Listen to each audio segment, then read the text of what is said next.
to the next best 45 minutes in amateur radio. We have a lot going on. Welcome to episode number 76. We are going to be talking about one of the most important events of amateur radio that happens every year. That's right, Field Day. Field Day is, one of my favorite days of the year, whether it's winter or summer. And obviously, I'm very partial to winter, being the president of Winter Field Day. But I really do enjoy Field Day either way. And it's just a lot of fun. And so really looking forward to this coming weekend coming up. I think we're going to have a great time.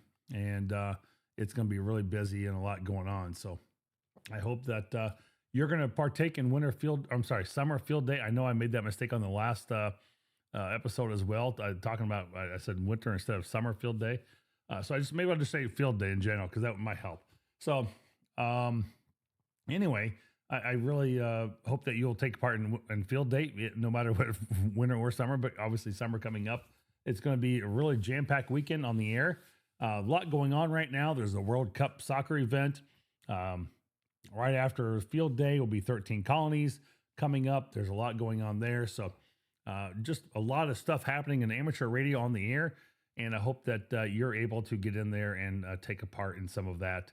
And if you're looking for a logger to be able to do that, today's podcast, again, brought to you by Ham Radio Prep and World Radio League.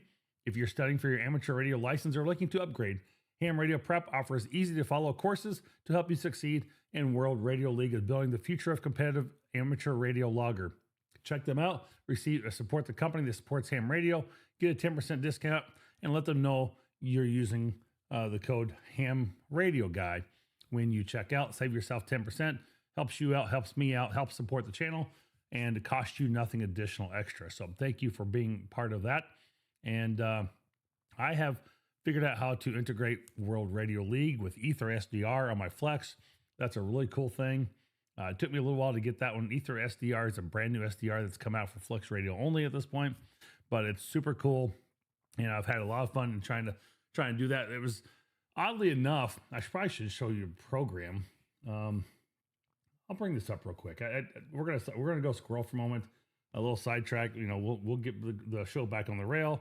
But if you're gonna watch this on YouTube or you're watching this via the podcast, you'll be able to see this.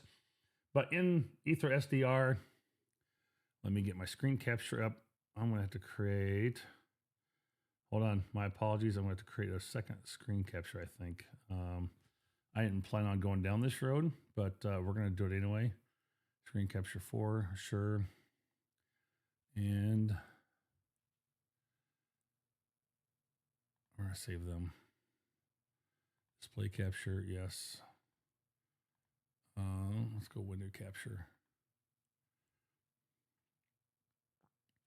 And if I can find SDR, we go back into application, screen 1,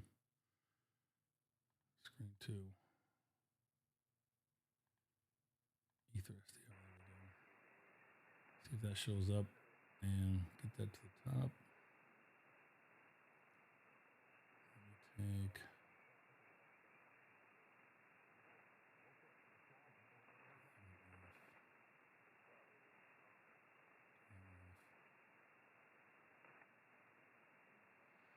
Well, maybe we won't. That just took away everything I had on the background. And we try one more thing. Let me check properties one more time. Usually should have done display capture. That's not what we're looking for there. Application capture, yes. See if that one pulls up. There we go. So you can see this on the screen now.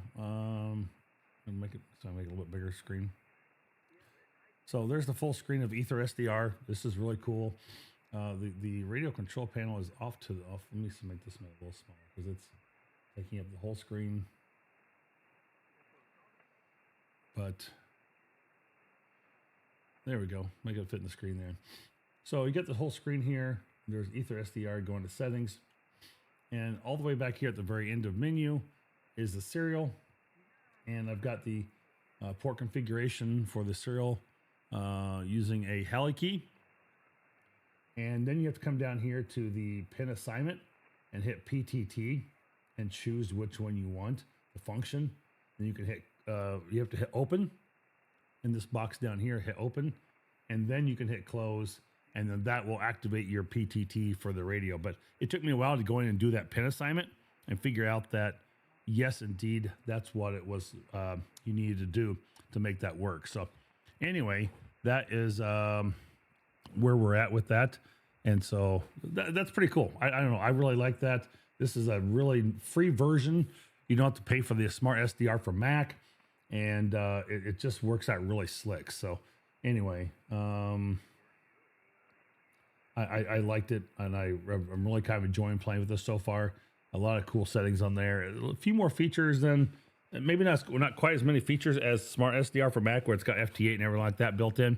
This one doesn't have that, but I can use the WSJTX integration from World Radio League and log right to their logger, and I can set up WSTJ FT8 and be able to do this. So anyway, super cool there, and I think you guys will really like that a lot as well. So if you have a Flex Radio and you're wanting to check it out, there you go. One of the things I'm looking for is iShare Radio. It is a potential feature that I am looking at considering as a paid subscription to be able to use my radio. If you guys want to try out a Flex Radio as well, it won't be as expensive as remote ham radio. It would be nowhere near that. I'm thinking like, for 3 hours a week, you're paying like $10 or something for those 3 hours, and you get it for every week of the month. So you're getting like 12 hours. So it's like maybe $1 an hour versus $1 a minute. So that's a really cheap, reasonable way to give something back to you guys that you guys can use, and I can lock it down pretty well so you can't go in and change all my settings on me. But something I'm kind of looking at, they don't have the Mac version out yet for me, so I can set that up and have that ready to go. But I may consider it as a feature for some paid, if you're a paid patron and you're listening to this, something I'm considering. Maybe I'll open up a poll. That might be something I'd like to see if anybody, I'm going to do that. I'm going to open a poll. I'll do it on Twitter. I'll do it on my Patreon page. I'll open up to everybody, open free will. I'll publish it, and I'll set up a poll. And if that's something you'd guys be interested in, would that be something you guys would like to hear, use, see, and be able to try out? So, and would you pay a small price for it if you did? So, obviously the radio's not free. The equipment's not free. It cost me a lot of money on my back end to be able to set this up. And I love my station. I really do. It's really great. I don't have to have a bunch of radios and wires and cables all over my desk. I have enough mess on my desk without paperwork and just other things and other, things I'm working on, or projects and, plans and reports and bills. So anyway, but that's something I'd like to really consider. So that's really cool. I'm thinking about that. So if you guys are interested in that, please let me know. Well, now we've really, I guess we've already gone. Let's get the show back on the road. It's been railroaded enough already from the beginning. But that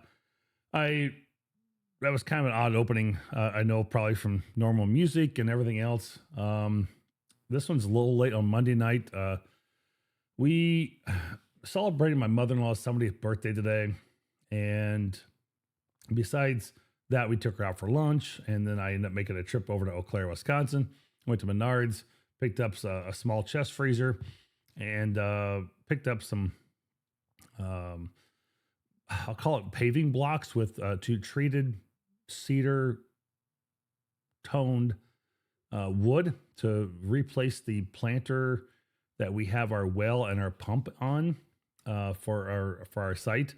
The wood I had on it was kind of, I don't know, call it. It got twisted and turned a little bit through the winter.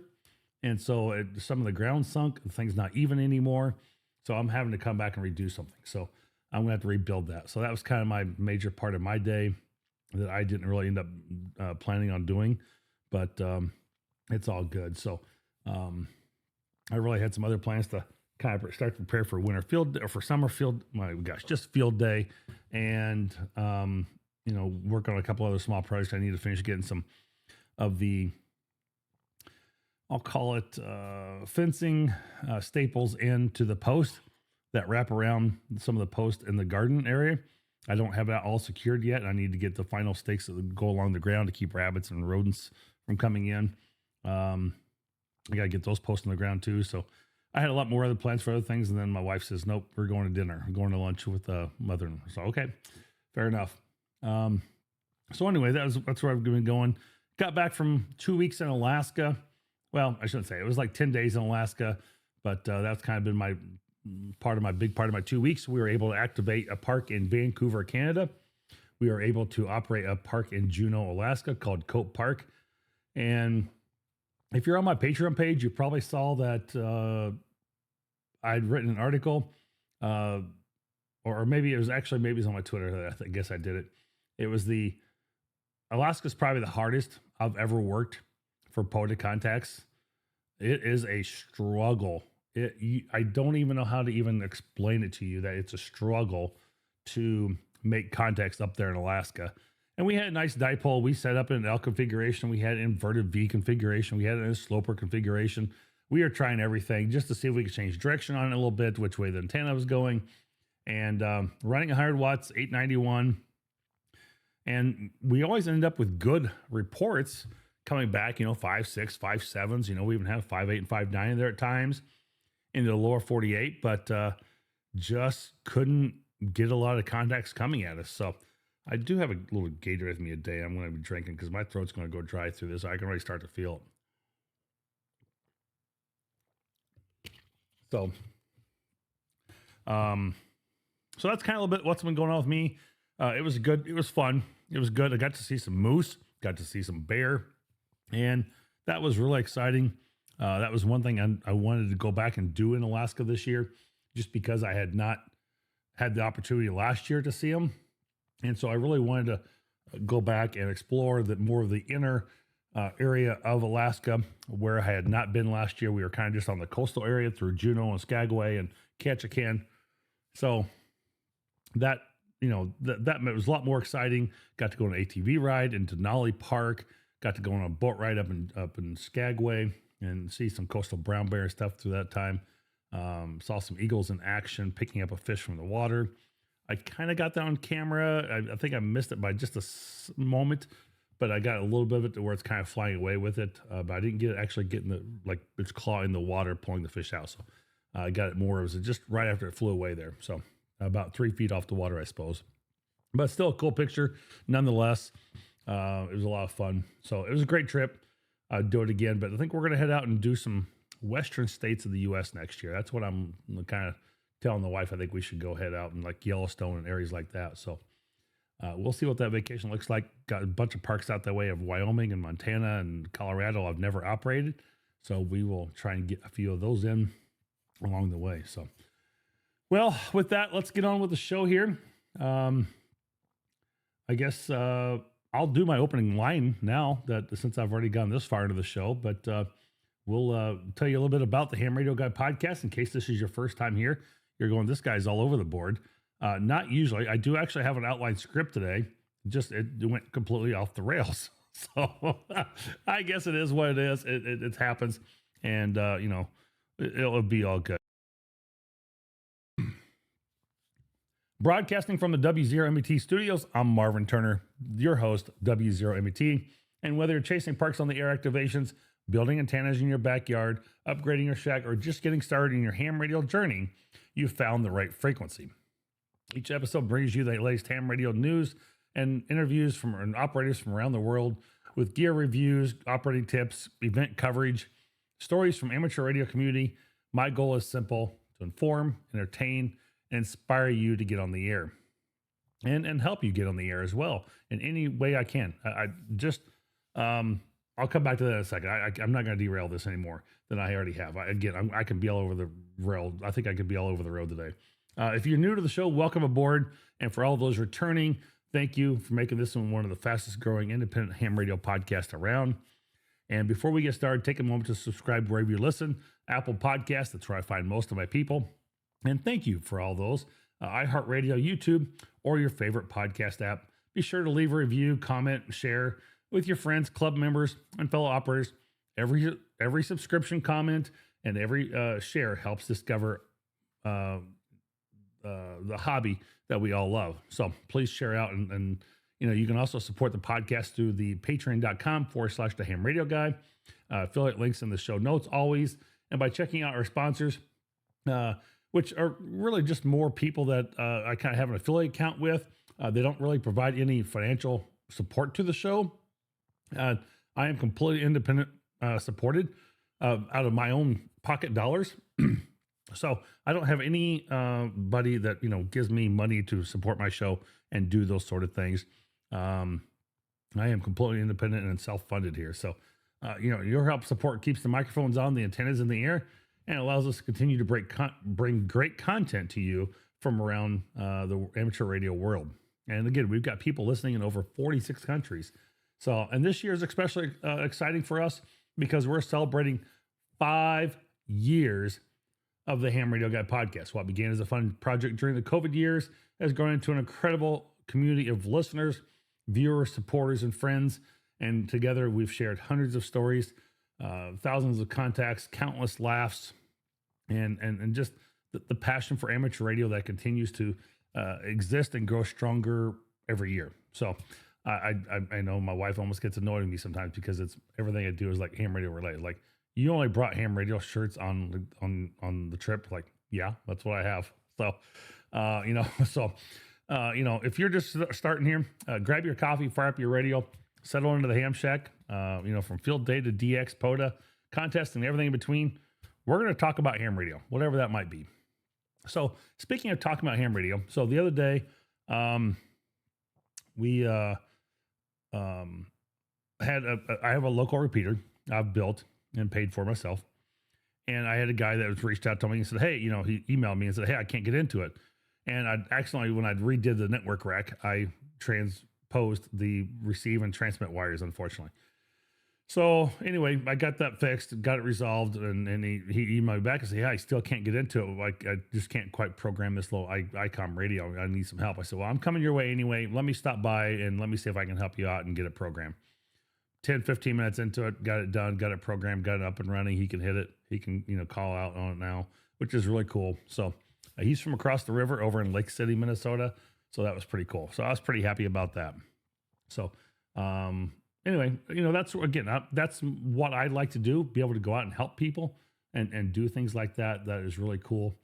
And, we have a lot of fun with that. So anyway, I can't think of anything else that really got exciting going on. I think that's a lot of my news and information. So with that, I think we're going to get right into the Ham Radio Guy Joke of the Week. It's now time for the Ham Radio Guy Joke of the Week, where Rick tells us the joke. The Ham Radio Guy Joke of the Week is brought to you by Ham Radio Prep. Now here is Rick Garrett, N9 GSU, with today's Ham Radio Guy Joke of the Week. I'll admit, I miss the days when ham radio was a lot simpler, when we didn't have computers, when radios had real dials and there was no programming of them. Recently, I decided to try to make some satellite contacts, and try as I might, that part of ham radio is just over my head. This has been the Ham Radio Guy Joke of the Week with Rick Garrett, N9 GSU. Turn in next week for another joke from Rick. Very good. Thank you, Rick and N9GSU, for those jokes that you do provide for the show here. They are greatly appreciated. And, the thing is I've been looking at is this has always been a single hosted show. And I've often considered maybe looking at getting a co-host. It's kind of fun to have that banter back and forth and something to think about. If that's something you're interested in, email me over at w0met@thehamradioguy.com. I know this is usually a show I like to get out on Mondays if possible. I try and record Friday or Saturdays. This is being recorded on late Monday, unfortunately, just through the Father's Day weekend. I was gone traveling as well, things like that. And celebrating mother-in-law's birthday today. So it's one of those things that if you're interested in, maybe becoming a co-host with me, or would like to do this part-time or something, and have a little bit of, I'd like to be able to do a Q&A and bounce some things off some other people once in a while. If that's something you might interest you and something we can set up and do, please let me know. We can probably make that work. I've definitely got some software and things that we can do that through, and make make that happen. So anyway, you can email me over at w0met@thehamradioguide.com. And if you have any questions, comments, topics you want me to cover, always feel free to email me. That email is always available, and I'm happy to help you out any way I can. And become part of Patreon. You can talk to me directly over there as well. Well, we are going into the second part. I was going to do this kind of a 3-phase part for field day, but I think I'm going to make this as part 2 and 3, because field day is so close and it's right around the corner this coming weekend. And I want everyone to have plenty of time to be able to get all of this in. And recording this after field day or like field day weekend would not be very advantageous for you to have this information late. So that's why I want to be able to have kind of my part 2. And I was going to try and get a part 3 in there, but we're going to include that as part of today as well. So part 2 is really planning your field day operation before the first CQ. And the third part is I guess it's kind of part of your planning, is, testing your coax and in your setup and your computer logging. And that's what the third part was going to be, really, was computer logging. And, what program are you using? Are you going to be networking into other computers or a server to be able to have a multi-site setup for your field day with your club or something like that? Maybe a couple of your friends coming over and sitting and hanging out in your garage. Who knows, whatever that's going to be. You're at a community, at a park. So how are you going to log together? Are you all logging separately? What is that part going to look like? So that's kind of part 3 I was going to be talking about, but we'll just briefly touch on that a little bit. Assuming at this point you've already probably got that figured out. If you apologize for a second, I'm going to have a couple of coughs in there. I've got some allergies going on. It's just those seasonal allergies, and it is what it is. So let me have a moment of pause in there somewhere, but I just don't want to cough in the air. So let's, last episode we talked about one of the most overlooked parts of amateur radio and field day operations, and that was your coaxial cable. Now, we discussed why, the different types of feed line. We discussed why feed loss matters, and the quality of coax is worth the investment, and how you check your coax before field day to save yourself from major headaches and pains before or during the event.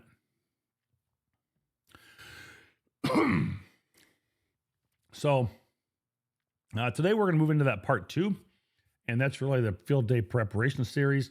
And we're going to be talking about planning your operation before the first antenna gets in the air. And your field day success doesn't start on Friday night or Saturday morning. Field day this year, 2026, begins June 27th and 28th. And once again, they will bring together tens of thousands of amateur radios across the United States and Canada on the air. And with ARRL being this year, naming it Amateur Radio National Resource, that kind of becomes a powerful reminder of what makes amateur radio very unique. We're hobbyists, we're experimenters, educators, emergency communicators, community volunteers, all rolled into one service. We provide all those different steps. And really, field day gives us the opportunity to showcase that to the public, testing our ability to operate in less than ideal conditions. And that's what we always push for at winter field day, for sure. And I know summer field day, kind of, we'll get into this in a minute here. It says we're always about making many contacts as possible. And there is that, but it's also just testing yourself and your endurance, I think. And this is whether you're with a club, your friends, your family, or a solo operator. You still have a week here almost to really start planning to get your, you got 5 days. So you have to decide, first of all, what field day means to you. Is this uh, something about getting on the air and just making as many contacts as possible? Is this, like a lot of operators, it's all about the score. And as we do in winter field day, it's all about the preparedness training. I know one club that does this, and they are using this as a testing of their equipment and a lot of the portable equipment, the mobile equipment. Other people make this a big public outreach. They've got, senators and public officials and mayors, and they, introducing all kinds of people to amateur radio. Maybe some Boy Scouts will come by, or Trail of Life people come by and check things out. And then for a lot of us, I think we just enjoy spending the weekend outdoors, making contacts with good friends and enjoying some great food. And we can never have a good amateur radio event without some great food. Now that pretty much goes unsaid, I think, for the most part. But you or your group have to determine what your goals are. And that can be, sometimes you might have multiple goals. And, if you're not, going for the score, then are you, testing your power systems? Are you introducing new operators to HF? Are you going to get that GOTA station going? Are you going to try a new design? And, whatever else you might come up with.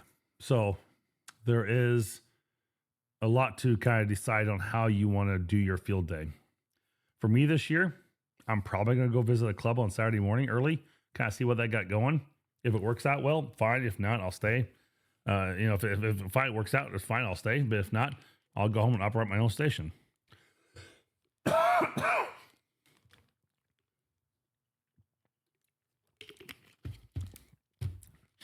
But before we do that, we got to figure out what category. And this is my frustration that I end up with a lot through ARRL, is what their categories are. Let me move this around real quick. Oh.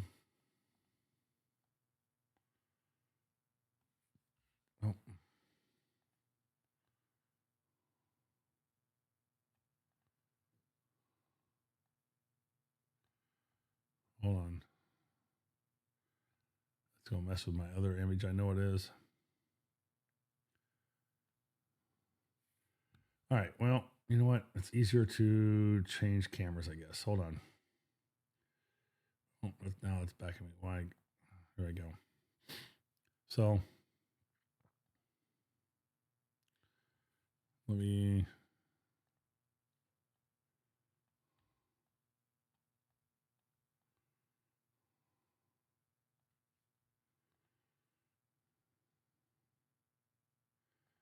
All right, so we're gonna go field day. We're trying to get this other image out of the way.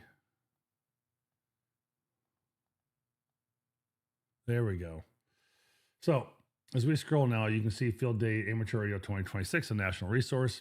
We're gonna just take a quick look at the rules.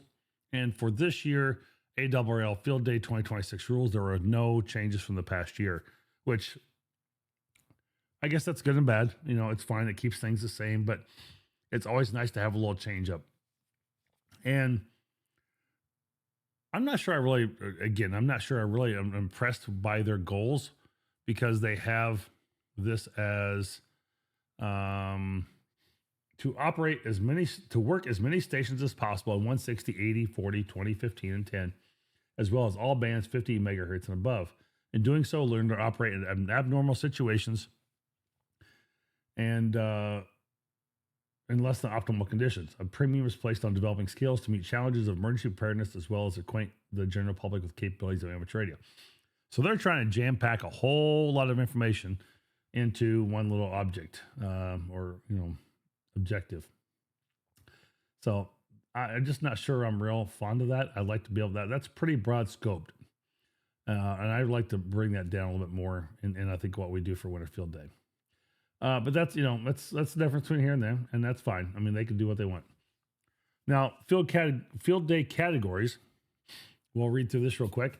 Field day entries are classified according to the maximum number of simultaneously transmitted signals, followed by a designator indicating the nature of their involvement, individual or group participation. The minimum number of transmitters that must be claimed is 1. 20 transmitters is the maximum for eligible purpose of calculating bonus points.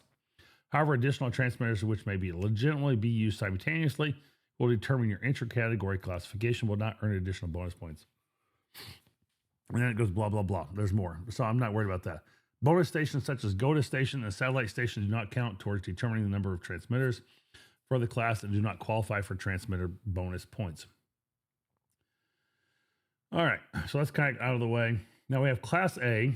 You can be a club or non-club portable. So there can be a group of 3 or more persons set up to specifically, operate for field day. And let's see, must be not in a facilities installed for permanent station use or any structure installed for field day. So if you have a fire department, a community center, a shelter, and you have 3 or more people, you're going to operate Class A. Go to stations, get on the air. That's just kind of self-explanatory for new operators. A lot of the time are people that are not quite licensed yet. The station operator controller must have a valid control operator license though, and they must be present at the control point. So just be aware of that.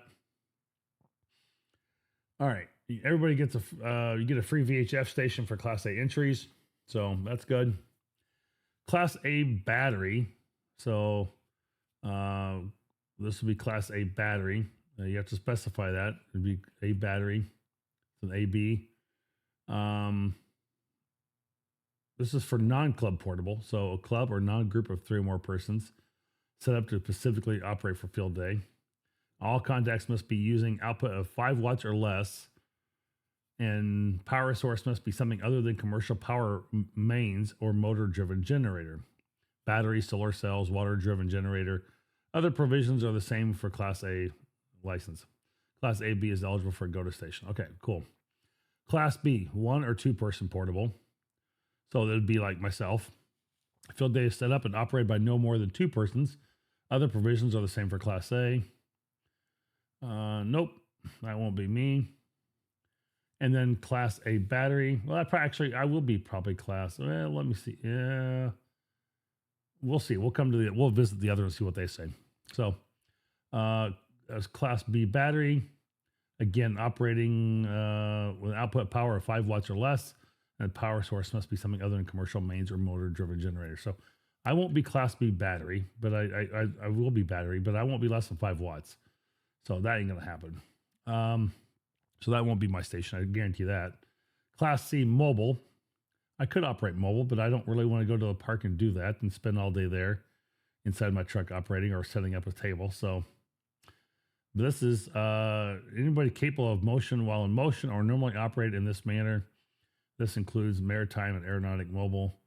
If the Class C station is being powered by a car battery or alternator, it qualifies for emergency power, but does not qualify for the multiplier of 5, as the alternating battery consists of constituents of a motor-driven generating system. Fair enough. All right, won't be me. Class D home station. Maybe. So stations operating from permanent or licensed station using commercial power, Class D may work all field day stations. Could do that one. Class E home station, emergency power, same as Class D, but using emergency power for transmitters and receivers. Class E may work all field day stations. Might, but it doesn't really limit power. So could be D or E. EOC, Emergency Operations Center, if you're set up and activated out of an EOC.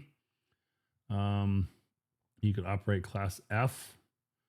So that probably won't be me neither. So that's all those. So I'm guessing at this point I will be Class B. Field day station set up and operated by no more than 2 persons. And I will, obviously won't be in a circle bigger than 1,000 feet. So I think we're going to be fine there.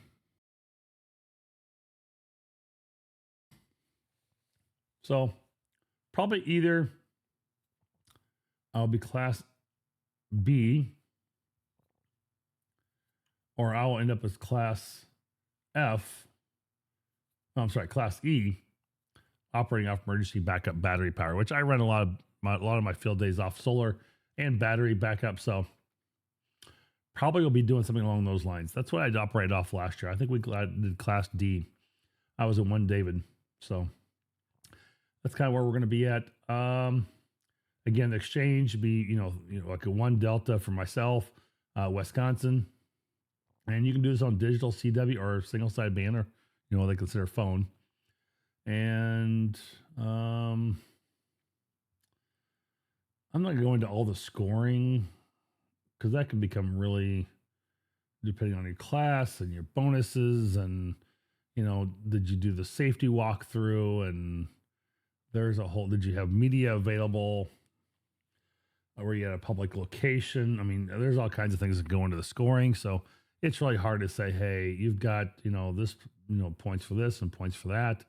It's really hard to say what you got. Did you get a satellite? Did you not make a satellite contact? So did you copy the winner or the W1AW bulletin? So, which I'm going to try to. We'll see what we can do.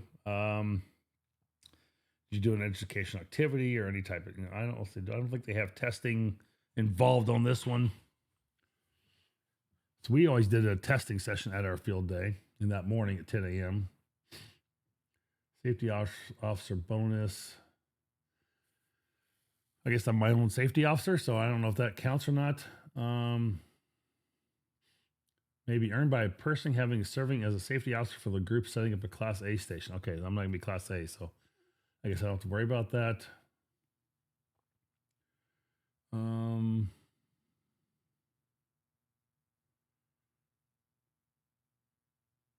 Let's see, anything else really?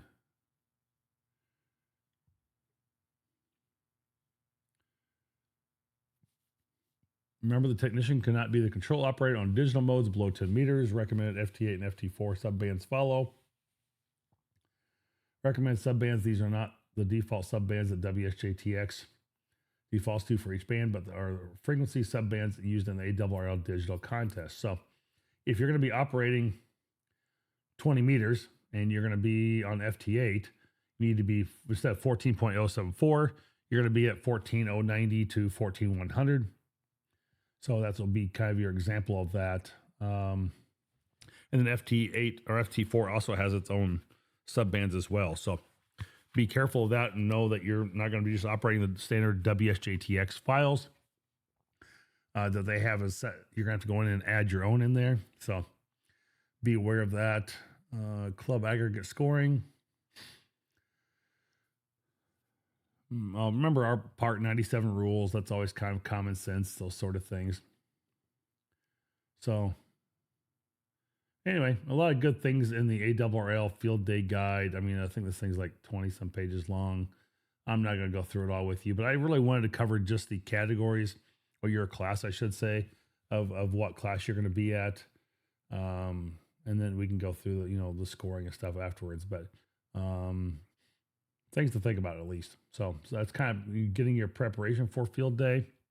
That's where you want to be. So make sure you're there. And got that, set up for field day when you're there. You've got that squared away. So anyway, let's get back into the main part of this podcast. And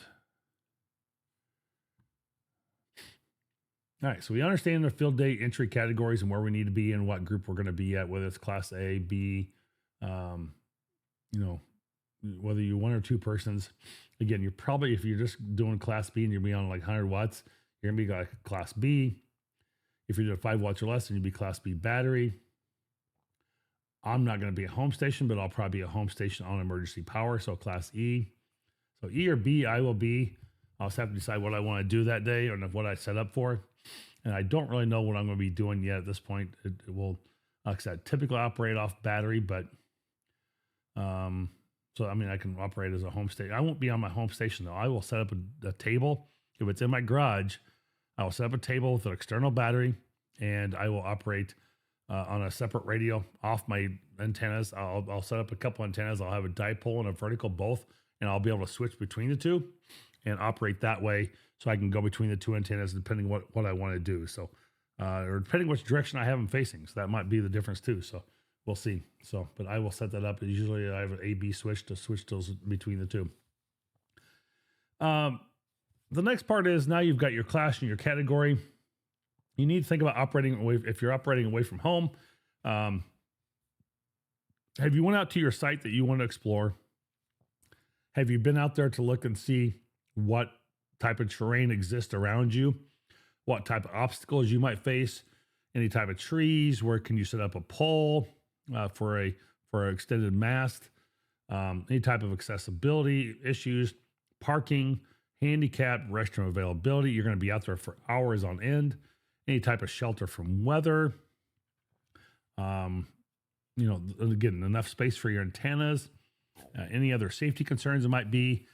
Public walking by, tripping hazards on coax or, any type of the antennas, potentially because they're small, thin wires typically. Can people trip on those? Or are those going to be out of the way? Are they going to be up high enough? Do you have electrical, poles or electrical lines in the way? Are they buried in the ground? You're going to have to drive a stake, some guide wires for any type of mast you may have be putting up. So what are all those key elements in thinking about where your site's going to be and how you're going to access it? So, a lot of clubs typically will go to the same place year after year, and they know that, whether it's a park or a fairground, a community center, a fire station, an emergency operations center, maybe it's a campground, a park. A lot of people have been there maybe before, but it's always a good idea to go scope it out. And I guarantee if you're in a public park of some sort, which we have been in the past, that people stop by and ask you what you're doing and what you have going on and why. And, what are you trying to accomplish here? So, it's one of those things that, you need to kind of be aware of that and know that might happen. So I just lost my whole background filter for some reason. Don't know what's going on with that image. There we go. Of course, now my camera's gone. So there we go. So again, the Summer Field Day is one of the best public relations events of all time, of all year. More people get to see you displayed in public than any other time of the year, except for people visiting parks. And then you may only get, doing parks in the air, maybe one or two people stopping by, where in a park, you may have 15, 20 people in a park that day. You may have 100 people in the park that day, and they may all stop over and say hi. They might just go, well, what are those people doing over there? So moving on to the next segment, I had an example 2 years ago for Winter Field Day. I tested my equipment at home, took it out to field day for Winter Field Day, and had all kinds of problems. Just almost destroyed my Winter Field Day. I can't stress this enough, that this is so important that, again, I want your field day to be successful. Field day is not the place to discover your radio problems. Had a guy a number of years ago, moved, got divorced, separated, had his radio up in storage, pulled it out, came down to field day, turned it on, dead in the water. Oh, bumped my mic. Didn't test it beforehand, never checked it. Put it away, it worked fine, brought it out, it was bad. So, it is not the place to find that your power cable or, something else has a bad connection in it. And it's not the time to discover that your laptop won't connect to your radio and you won't connect to your logging software. Set this up beforehand. I don't care if it's Thursday night, Friday night. Set it up beforehand, test it, figure it out, make sure it works. I was traveling today and I had my laptop in my vehicle. Trying to set up and do some FT8 while I was mobile, just sitting in a parking lot. I was in my truck, so that's why I call it mobile. and trying to audio's coming through on a WSJTX. Looks like all the audio is routed correctly, but just not seeing anything come through on the inbound side for WSJTX for FT8. Still don't know why at this point. I haven't fully figured it out. Got the audio set up on the computer, got it set up on WSJTX. Looks like everything's there. I mean, just using USB audio device. There's nothing funky about it. I'm not using loop back or VB cable or anything like that as a separate audio. And the only thing I can figure out is maybe one of the cables came unplugged in the back towards the radio in the DigiRig device, and I have not confirmed that yet. So, but again, I'm getting some audio routed because it's coming up in WSJTX with a green bar over there about 50 to 60. So I know some audio is being routed, but again, it's one of those things. I should have probably tested it before today, but I had it with me, and just it didn't work. Make sure you connect every cable, power up every radio, verify every antenna. You got every part, every bolt. Check your SDVRs, check your firmware, test your logging software. I mean, there's just so much you can do. And I'll be doing that this week myself because I've got my laptop in my truck with me.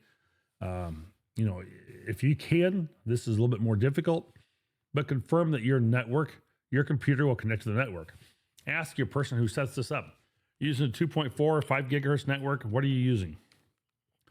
Are you able to log them all together with just Ethernet cables? Maybe that works out. But the fewer surprises you find out on Saturday morning when you start to set up for the event, the better your field day will be. All right. My voice needs a moment break. We've been going on for 47 minutes here. Way too long.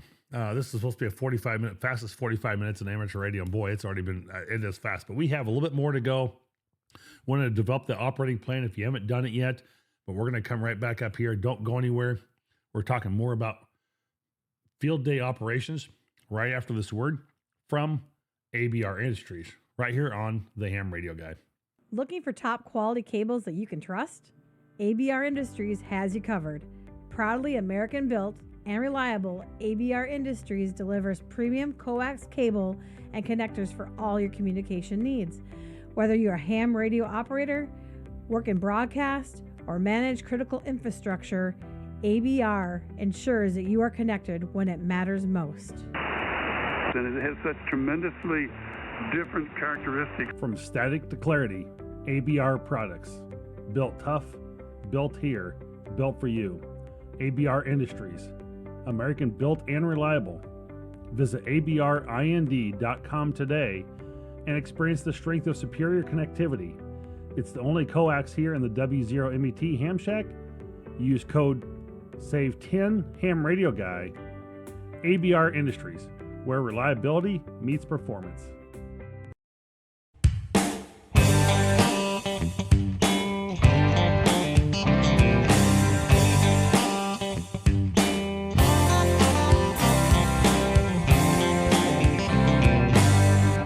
Welcome back to the Ham Radio Guy. I'm excited to have you listening. Before we continue the discussion, just want to give a quick shout out to the Patreon supporters. You guys make this podcast possible. Be sure to follow us over on social media, Twitter, Instagram, exclusive behind the contents, peek behind the scenes, information that goes on. I do limit some of my information over on Patreon. Some of it is open, so you can go scope that out. But the other word I noticed, I got to go in and change that file for ABR Industries. It is W0MET10 and not the one that was advertised in the part of that ad. So I do need to update that wording on that for sure. So anyway, with that, let's get back into our regular scheduled programming board now. So let's go there. All right. Let's see if we can get this thing wrapped up and get it going. Developing an operating plan. One mistake many clubs will make is just assuming everything will work itself out and it'll be just fine. You should have a plan of figured out like, okay, we're going to have 5 stations, 3 stations. These are going to be 10, 15, and 20. We're going to have the 20 is going to convert to 40 at, at 7 p.m., whatever the case may be. So you need to know which bands you're going to operate on, which radios are going to be assigned to which station, who's bringing the radios. Do you have set up time blocks? Do you keep them operating full time, or do they just kind of whoever wants to sit down free willy nilly? Do you have an operator and a logger together? Who's going to coordinate visitors? Who's going to coordinate the food? Who's going to monitor the network or the power? Make sure everything stays up and operational. If you're running off generators, someone's got to refill the gas. So if you have someone who is a, call it field day captain, I think that's a great idea. It's always a good idea to have something like that in handy and, have someone in charge of those things. But at the same time, I realized as president a number of years ago, I was kind of in charge of all that, but I never really got to enjoy field day itself. And that was kind of, I don't say hurtful, but it sucked because I didn't really get to enjoy field day. I was so busy managing everything else that I didn't get to really enjoy field day operating myself. I tried to a couple times and I did a little bit, but then there's like, I got to quit. I got to go do this. Got to go cook hamburgers because I had nobody else available to do it or nobody else did do it. No one stepped up or asked to do it either.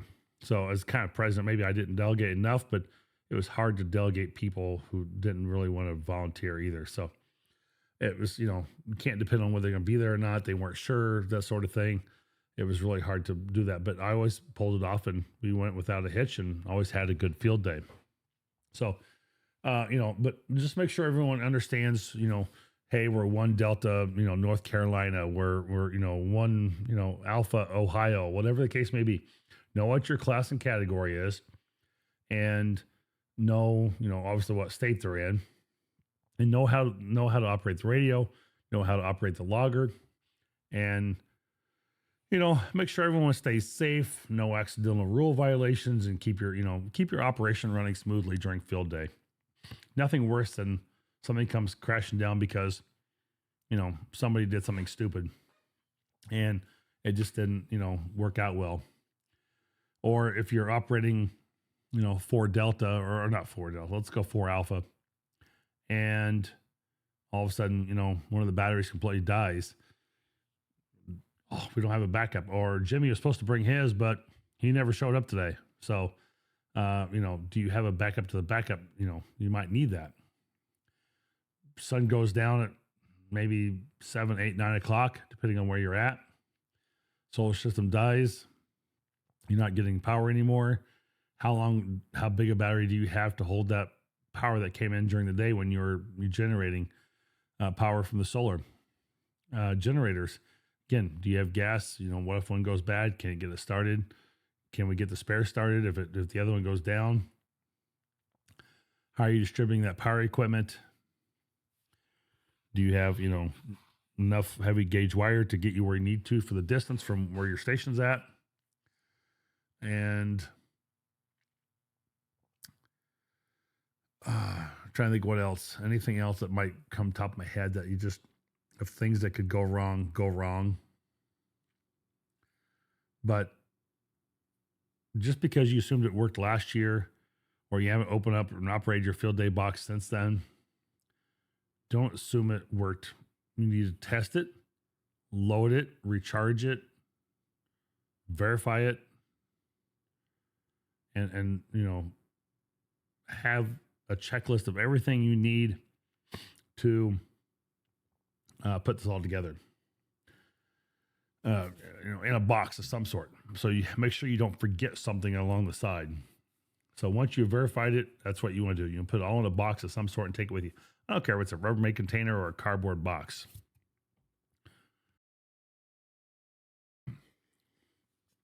Put it in a box somewhere so you have everything together. Put it in a box so you have everything together. So I unmuted my mic for a second to cough and didn't get unmuted in time when I started speaking. So again, this year is the year of amateur radio as a national resource. Make sure you have all your resources.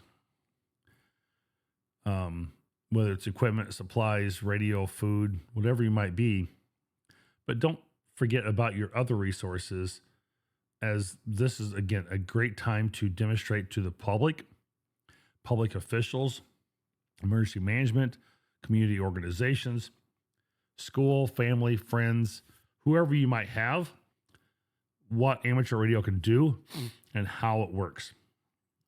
Show them how much fun amateur radio can be. It can be a hobby, but it can be a lot of fun as well. Show them what we can do. Give a demonstration, set up a digital mode, maybe explain some emergency communications, how this could be set up in a quick instance if something else fails, if through a major storm, whether it's a localized tornado or flooding. Maybe let them get on the air and try to make a contact. Have them listen to you a couple times, tell them what you do, coach them through that contact. I did that to my wife 2 years ago. Absolute blast. One of my favorite videos of all times, getting her on the air and making her do a summer field day contact. It was absolutely just a blast. You never know who might become the next amateur radio operator because of that. And of course, while you're logging, we can't forget the America 250 opportunity, because as an added bonus, contacts with ARRL affiliated clubs can help participate working towards the America 250 Worked All States and affiliated club endorsement. So if you're chasing the award, Field Day can help you make progress in chasing some of those amateur stations along the way. If you need to find a Field Day site near you, check out the ARRL Field Day site, the Field Day site locator. It's a great way to find clubs and ground groups operating near you and can be a perfect opportunity to meet fellow amateur radio operators. I said I was going to, at the very beginning, I was going to go to Red Wing, potentially look at the Hiawatha Valley Amateur Radio Club and see what they have going for Field Day. I've not met that group before, not been a part of it. And so I kind of want to see what they set up for Field Day, how big an operation they do. And I'm really looking forward to that. So that should be really good. So if you've never participated in Field Day before, this might be a good year to jump in and try. So something to do as well. I'm going to take 1 second quick break here. Just one moment here.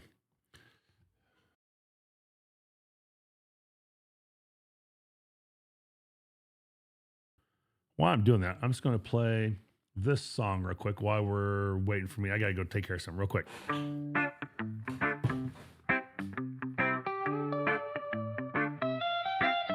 In the dark night, the antennas play a ballet of waves. How lucky. A whisper in the hollow of silence. The stars fly by, following the frequencies. In the ether, deep voices hover. Voices from elsewhere that growl and rumble. Each CQ a call at random. Words that travel in the dark. Amateur radio. All right. Thank you for that moment. I thought I was going to quit breathing. I had, again, I told you allergies are just terrible right now for me. And it was just about ready to take me out. So I was nearing the end of the podcast, but wasn't sure I was going to make the end of the podcast, so I couldn't breathe much longer. So anyway, took care of that. So again, if you're just either getting into amateur radio or you don't know where to go find something for Field Day, go check out ARRL Field Day site locator.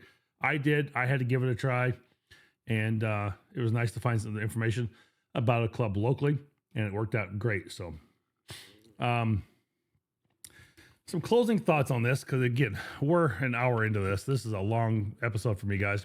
And I apologize for those. I like to keep it a lot shorter, but a lot of good information here, I think, as well. So, probably a little bit over a dozen final thoughts here I'm going to have.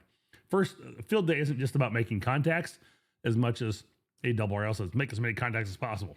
Well, that's fine. But again, it's about, other things as well. And again, you have to go back and set those goals, what you want your Field Day to be. You have to make that choosing. So maybe it is about making contacts. Maybe that's one of your goals. It very well possibly could be. The other thing is, it's about preparation, learning, figuring out your equipment and your skills, what you can do. It can be about community and whether you're going into, a group you've not met before, like me, and try to join an amateur radio club locally, or whether it's a community of people coming and visiting your site and seeing what you can do. But no matter what it is, it's really about demonstrating why amateur radio continues to be a valuable national resource. It really is. And Ted Cruz said this best in a public speech a couple weeks ago. He did this on YouTube, and it was a great speech all about amateur radio. And it was kind of a nice tribute to us. I really appreciated it. Very cool of Ted Cruz to be able to do that. If you have not seen it, type in Ted Cruz Ham Radio YouTube. I'm sure you'll find it. And he did a nice, complimenting us on a job well done for what we can do and how we really are a national resource. Understanding how the different field day classes and selecting the one that best fits you. Kind of went through that a little bit here on this episode, but that will help you make an important part of your field days experience to be successful. And that's what we want it to be. And again, part 3 of our field day preparation series, we really wanted to talk about maybe even some emergency power systems, batteries, generators, solar setups, but I'm going to kind of keep it more to about loggers. A lot of the common loggers are going to be your N3FJP, N1MM. A lot of those are networked loggers that people can link together at the field day site.